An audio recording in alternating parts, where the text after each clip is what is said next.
Now to an extraordinary story in the US. The actor Jussie Smollett, who many of you will know from the series Empire, has had all charges dropped against him. He'd been accused of faking a racist and homophobic attack against himself. This image was released showing CCTV of the two alleged attackers.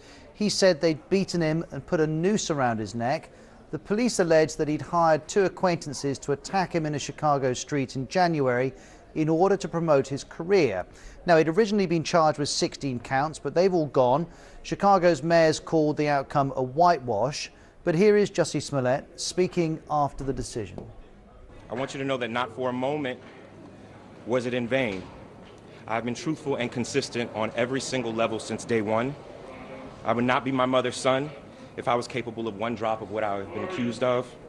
Well, here's the state attorney's office saying, after reviewing all of the facts and circumstances of the case, including Mr. Smollett's volunteer service in the community and his agreement to forfeit his bond to the city of Chicago, we believe this outcome is a just disposition and appropriate resolution in the case. Now, compare that with what we heard from the police at the time of the arrest.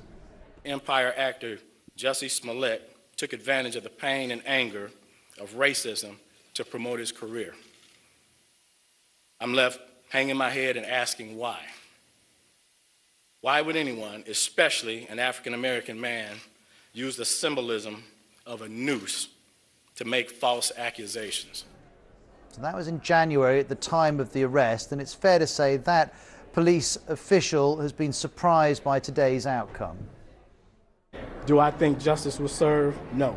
My job as a police officer is to investigate an incident, gather evidence, gather facts, and present them to the state's attorney.